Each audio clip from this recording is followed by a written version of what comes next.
it's a little more enjoyable this year, compared to the rumors last year. So. That's Jim Harbaugh, thanks to KHOU in Houston. He's down there at an award ceremony in Texas, and he was asked about those NFL rumors, something that we are going to ask Thomas Guynes about, but not right out of the gate. Thomas, how are you? Good to see you. Hey, I'm well, sir. How are you? I'm doing pretty good. It's been freezing cold, but 40 degrees today. I was outside, almost with this T-shirt on, and feeling like, okay, not so bad here in Michigan, but it looks like the cold weather's coming back. So for one day, it wasn't all that bad. Hey, it is Michigan, and like I tell people, if we didn't have crazy weather, then that's when I would be concerned.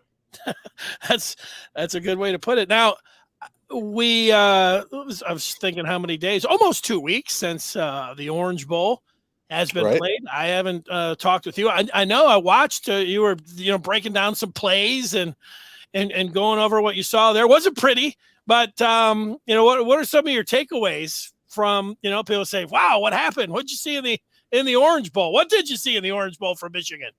What I saw in the Orange Bowl for Michigan was a team that didn't quit. Our kids continue to battle, but I still believe that we are behind the curve as far as national talent. We have good talent. We've done some things. We are doing a better job as far as the development of our players.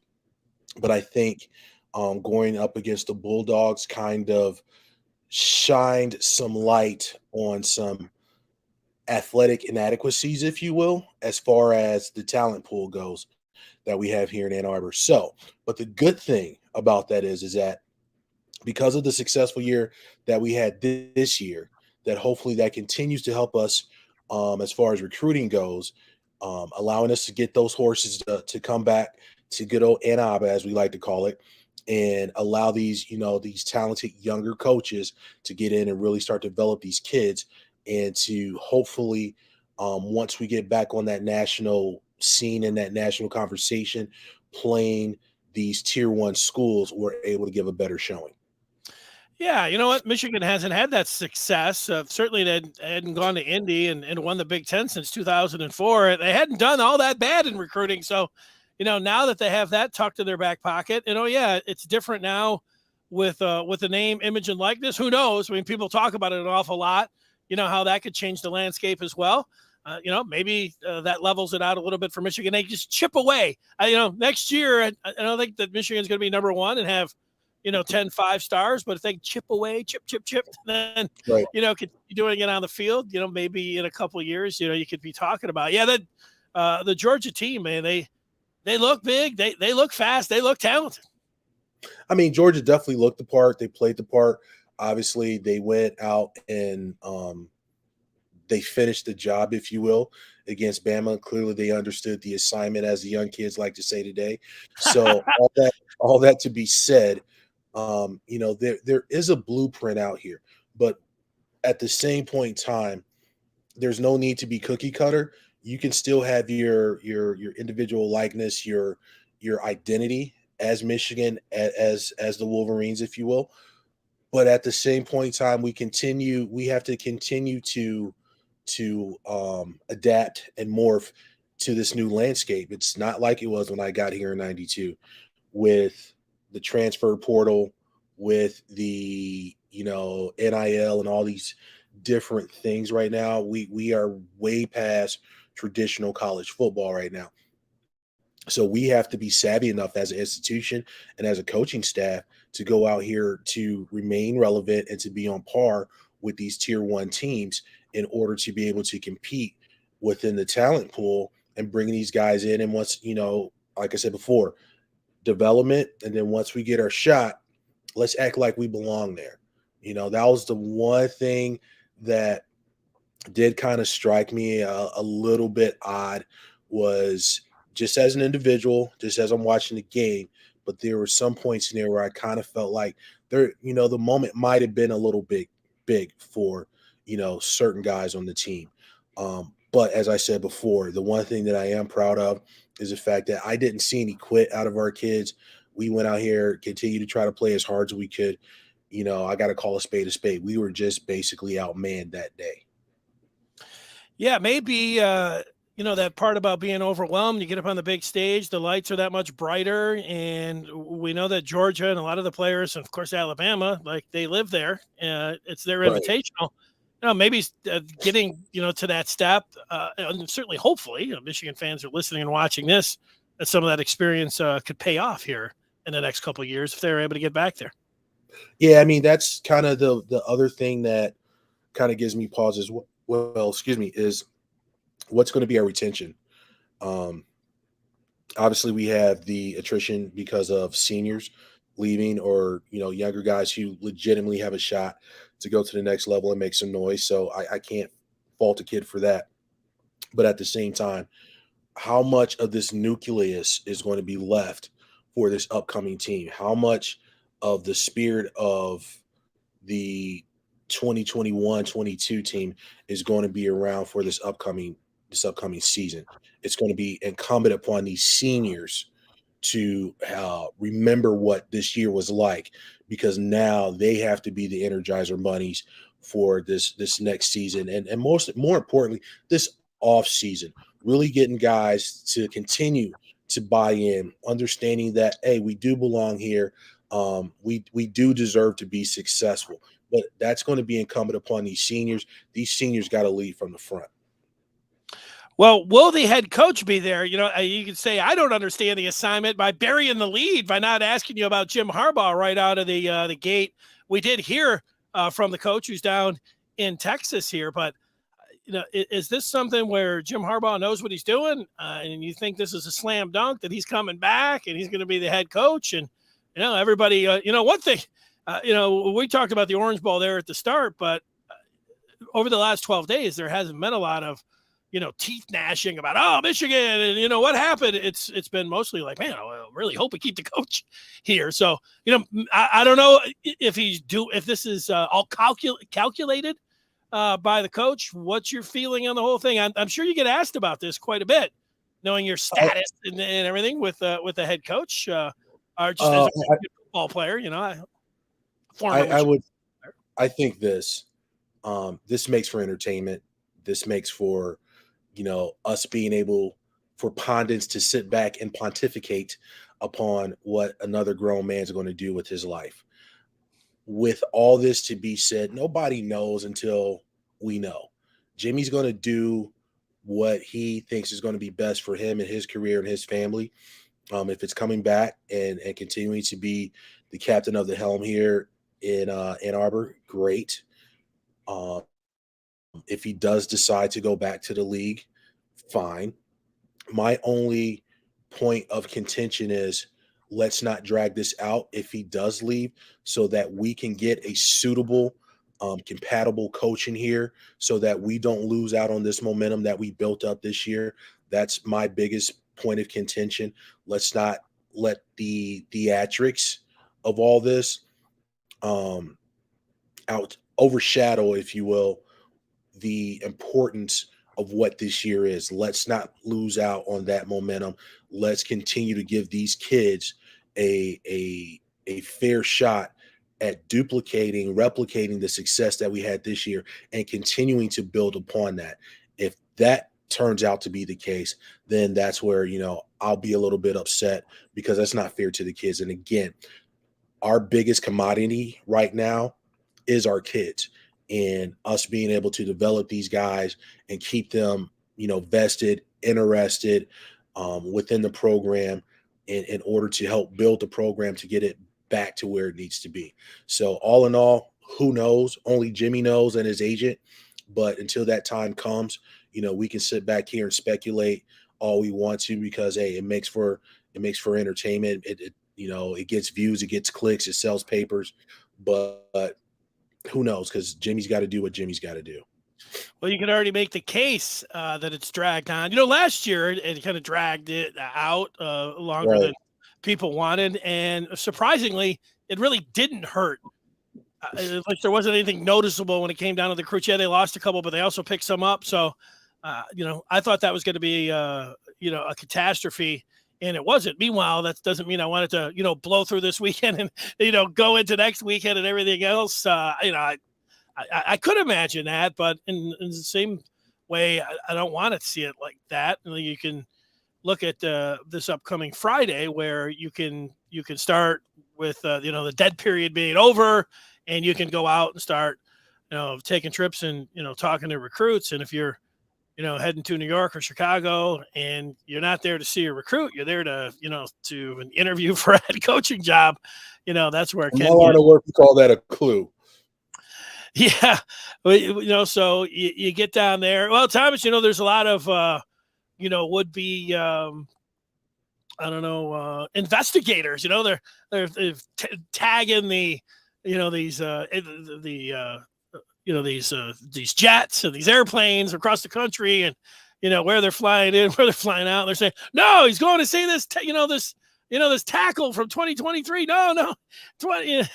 No, he's going in. So we'll see. That there's still a lot to be, possibly thrown around here. So it gets us to, you talked about the players. They always say, I believe this, that there's no one player or coach, that's bigger than the team. But with what Michigan has going right now, it sure seems like a pivotal point in their history, because if he would go to the NFL, whether it's true or not, the perception is going to be, Harbaugh, left Michigan in good standing, by winning the Big Ten and everything. But, it all came down to the Board of Regents or the administration, who just didn't want to spend the money to compete with Georgia and give Jim everything he wanted so Michigan could win a national championship. Whether that's right or wrong, I mean, that is going to be the perception. Yeah, I mean, I think there's a gray area in all of this. There's a fine line. It's a balancing act. We want to be the academic institution that we are. We want to be nationally, globally recognized as one of the finest places of higher learning.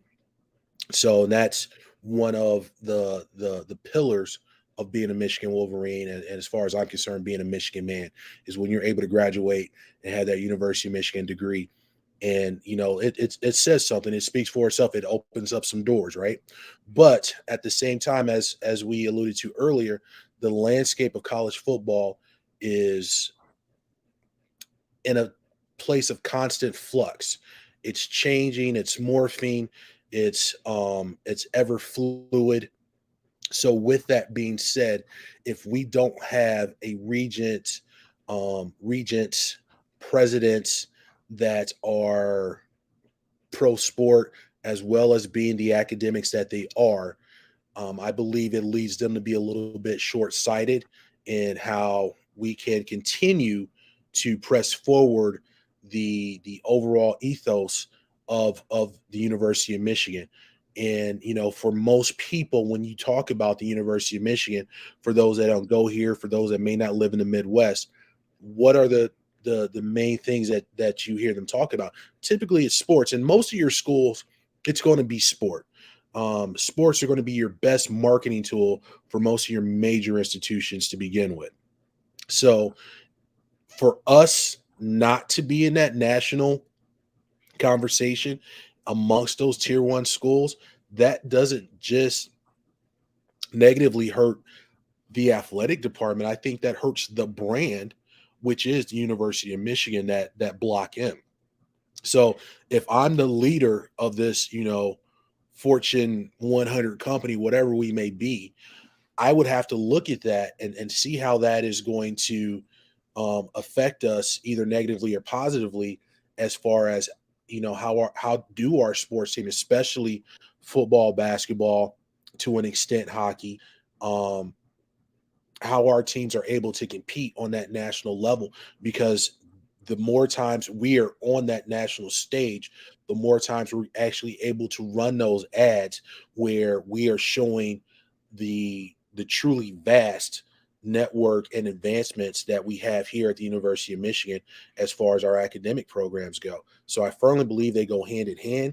I just hope that we have a leadership that has the farsightedness, if you will, to not one to say this is the hill I'm going to die on because this is who I am as a person. I believe that, you truly have to have a sense of flexibility and really understand what it is that's the monster that is the University of Michigan.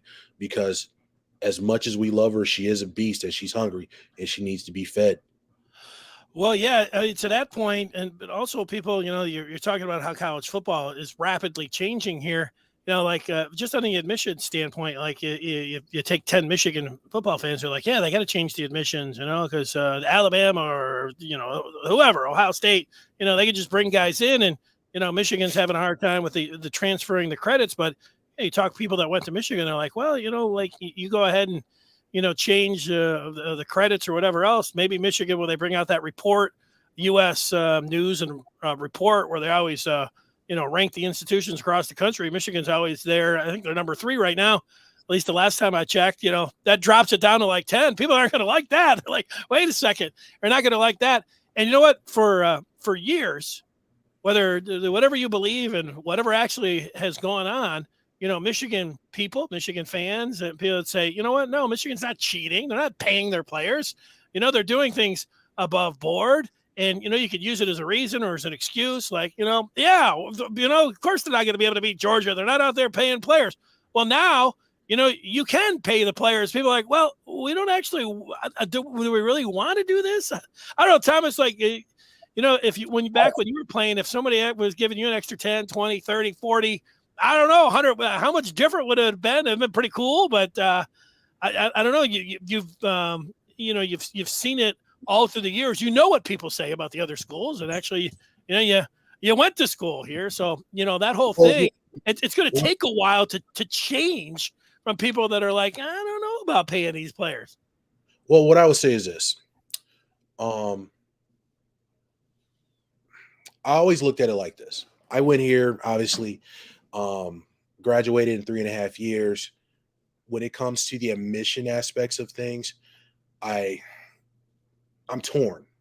I'm torn because, especially as a Black athlete, I don't want to feel like you need to lower the bar for me to get in. And let's call a spade a spade. When you look at a majority of your revenue generating sports, they are predominantly fielded by Black athletes. So with all of that being said, are we now trying to say that we don't have the scholastic aptitude to get in? And as a guy that did it, I only had to take my ACT once, and I did pretty well academically. I almost feel like that's a slap in the face to these young men coming out of high school, because the world's not going to lower their bar for them just because they can play a sport. So why should we start now trying to kind of give them that crutch just so that they can get in?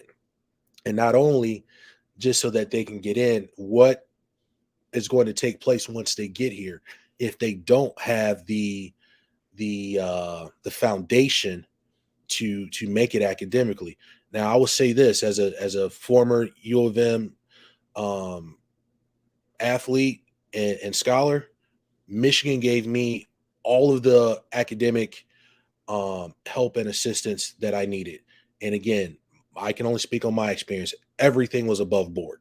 I took all of my tests. I did nobody wrote a paper for me. None of that. I did everything myself, but the help, the resources are there. And I can only imagine what they're like now, 25 some odd years later. So all that to be said, again, I think that's a slippery slope, because the competitor side is like, yeah, I want to win, but also from my ethos, my personal calling, if you will, my thing has always been, I am more than just an athlete. I'm more than just a guy that wears a helmet and shoulder pads or dribbles a ball, or, I got a really great, slap shot, or whatever the case may be. I am more than my athletic ability. So if we start dumbing down our our requirements to get in, what are we really saying to these young men and women that we're trying to get on campus? Are we really trying to be the leaders and best? It's a slippery slope. Reference the money aspect of things. If it's legal, why not? Right? I can say with 99% assuredness that the first 3 games I ever played in at the University of Michigan probably paid for my entire scholarship the whole time I was here. There's so much money that's being made out here.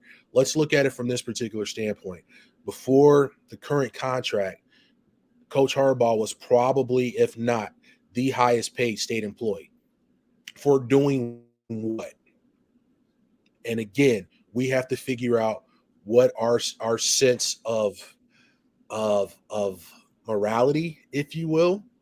We're paying these gargantuan salaries for what? It's sport, it's entertainment. We're not curing cancer. We haven't solved world hunger. So if the coach can stand to make this much money, why can't these kids make this same allotment of money? Especially if for some of these guys, they may not make it to the NFL, or if they do, they may have a short-lived career. So you have a finite amount of time to actually monetize your skill set in order to hopefully bring in enough money to give you a nice start upon life. And who knows, that can turn into generational wealth. That can completely change the trajectory financially for some of these young men and women, along with their families. So I'm all for the NIL. As long as we're doing it correctly, as long as we're doing it above board, then, hey, more power to them. Hell, I wish I was 20 years younger so I can do it all over again. You know what? You look at some of the TV contracts, and those things are coming up, and you could say, somebody was telling me today, Jim Harbaugh's worth not $10 million. He's probably worth more than that, considering there was something that was put out today about the TV ratings in college football that either Michigan or Alabama, 8 or 9 of the top 10 televised games, had Michigan and Alabama. And you just think about, again, the money and the TV deals there. You can say, yeah, he's filling the stadium at 110,000. Well, there can be a little trickle down for those players, that, and the thing that I like, Thomas, this year was that there's more than one. Blake Corum, he's got, and it's not like they're giving him $1 million. I don't even know how much money, but Blake Corum's, taking his time out. He's going down to Ipsy and handing out turkeys. JJ McCarthy's taking money, and giving it back already. I mean, like, I wasn't expecting any of that. I expect that, you expect that from wealthy people, whatever it is. But these guys aren't, getting that generational wealth right off the bat. And they're still going out there. That was a surprising aspect of it. I liked it. Yeah, I mean, I think it's good in a lot of senses. You're really getting these guys a head start on financial literacy. Also, them as individuals working on their philanthropic calling. So there's a lot of things that I can see that is good from the NIL. Again, I tell people all the time, I remember when Sega Genesis and college football first came out, and it was our whole starting offensive line up front, from our numbers to the race of the player. And we never saw a penny of anything from that. And I remember guys almost getting kicked out of school for playing these video games, right? So there's so many things that have taken place and evolved over the time since my tenure that everybody else has profited on by our name, image, and likeness that none of us have ever seen a shiny penny from, so I believe it's about time. I would love for them to go back and say, hey, for all you old guys, hey, we're going to, kick you down a little something too. But all that to be said, it's these young men's time, and allow them to get as much as they can, as often as they can, as long as we're doing it above board within the parameters of the rules. Again, I have no problem with it. Why? Because everybody else is getting paid. Why shouldn't they? Let me hit 2 more questions for you. Quick hitters, if you will.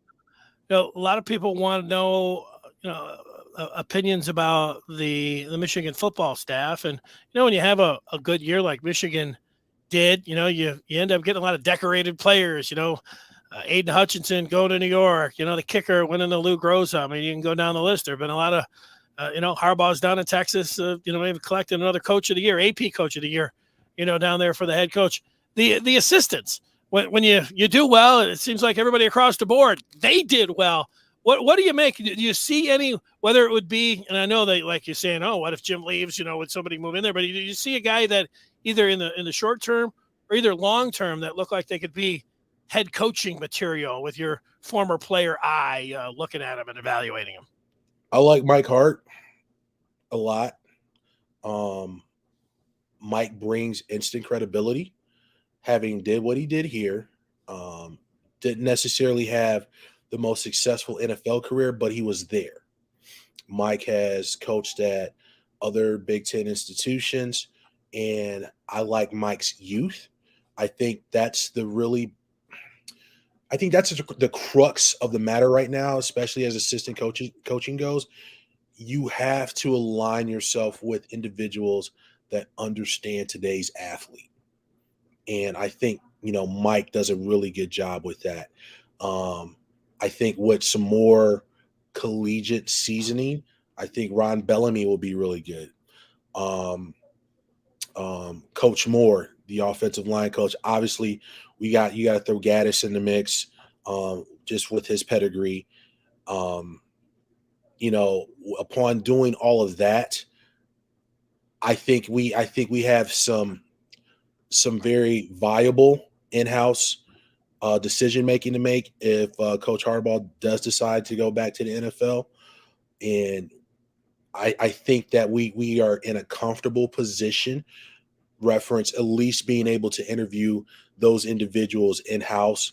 And if we did decide to pull the trigger and keep it in-house, I think we would be okay with that. I don't think that there would be too much drop off there with the majority of those individuals having been in the system long enough and really having a pulse on what's taking place down in Schembechler Hall and not having to overhaul the entire program, because now we're bringing in a whole new coach who then wants to bring in a whole new staff, who wants to bring in a whole new strength conditioning staff and everything else. So now you're back to square one trying to build, because this particular coach wants to put his fingerprint on this particular team as his team. Yeah, you know what? Sometimes I feel like a little bit biased when it comes down to these coaches. I've covered Mike Hart, Ron Bellamy. I've stood next to those guys. I've been in person there and talked to Josh Gaddis. But there was a press conference earlier this year, last year, I don't remember which one, and I was just listening to it to take some sound of it, and it was probably only 3 or 4 minutes long. But it was Sharon Moore. It was this year because he was the offensive line coach. And it was like a minute or two, and I was like, this guy is very captivating. He's very impressive. I can see he's got he's a good-looking guy. He took command of the room and everything else. And I'm like, I want to play for this guy. And it was only 3 minutes. And, after that, I was talking with some people, and they're like, well, Sharon Moore is great. He's a great recruiter. It's not a surprise. Like, he gets out there and he's able to connect with people. And that's a talent. That's a talent that doesn't hurt. Being a good football coach and all those kind of things, but also having the dynamic personality where, I never met Sharon Moore, but almost instantaneously I was like, wow, man, this guy looks like head coaching material. So that wouldn't surprise me one day. I'm not saying, hire a 34-year-old Sharon Moore but I would definitely I would have him on my short list. Yeah. I mean, there's something to be said when you got an individual that knows the X's and O's, right? Obviously, you have to know the nomenclature of what you're trying to put forth. But if you take an individual that has a gregarious personality as such, that's able to garner the attention, keep the attention, and then help to use that level of attention as a motivating force within the locker room, then I think you definitely have some keys for success when you have individuals that are like that. And having listened to Coach Moore talk and obviously listening to the offensive line this year, you can have all of those things, but I think the most important caveat to all of that is you have to be genuine, and kids can see through that. And it sounds like, Coach Moore brings a genuineness to his skill set that gets his position group to buy in. Again, one of the huge things I remember playing for Coach Moeller, I'd run through a brick wall for that guy just because there was something about him that made me believe that, I was Superman. I can go get this block. We can, move this ball 99 yards in 90 seconds. And so when you're able to get with a coach that invokes that level of confidence, that's something special. You know what? I'm not suggesting you do it, but if you did, I'd put my money on you being able to run through a brick wall, even now. Thomas, you call them kids. What do the players, the fatherly figure now, what do the kids do in the off season here? There's always that saying that, the players are made in the off season. Now they got this off season. What's it like in the off season? What will these players do? How much can they get done, looking towards 2022? I think the biggest thing right now is just honing skills. First of all, let's get healthy. Let's take care of all of those nicks, bumps, and bruises. Let's get healed up. Let's reset the brain. It's been a long season. It's been an exciting season. It's been a stressful season. Take some time away, get away, hit the reset button, and let's get ready to jump back in the deep end of the pool with a lot of enthusiasm. We don't want to have that mental fog or fatigue following us from this year. And we got to have a short memory, right? Last year was last year. This year's over with. The Orange Bowl's over with. The success and the shortcomings, if you will, have all passed. So with that being said, let the past be the past. Let's get ready to jump back in and continue to work on our craft. Up front as the offensive line, the one thing that I would really stress is watching film and understanding about getting pre-snap reads, understanding the personnel that we're playing against, and having a better sixth sense of when stunts and different blitzes are going to come. And by being able to do that, we can take preemptive measures to put ourselves in better positions to give us a better opportunity to block some of these looks that we're getting that gave us trouble at times throughout the season. Other than that, I mean, that's basically it. They're kids. You still got to let them be kids. You still got to go study. I still want you to have fun and have a great time and enjoy your college experience. But like I said, short memory, let's get ready to go back to work and really just start honing in on our craft and our technique. What a great point. Last year, 2 wins. People say, oh, you play Michigan football? Like, they weren't top 25. It was like, coach salary. Now everybody's like, you guys are the greatest. You're top 5. You're going to win it all next year, patting everybody on the back. So, yeah, it is it's a different season, but a different outlook, too. So they're going to have to deal with those expectations as well. Great job, Thomas. It was fantastic talking with you. Always a pleasure, D. Yeah, I'm looking forward to talking with you again here in the offseason. Hopefully we can do it again with the head coach in place and all that kind of stuff. Roger that. So you know where I'm at. Just let me know. And as always, go blue. There he is, Thomas Guynes.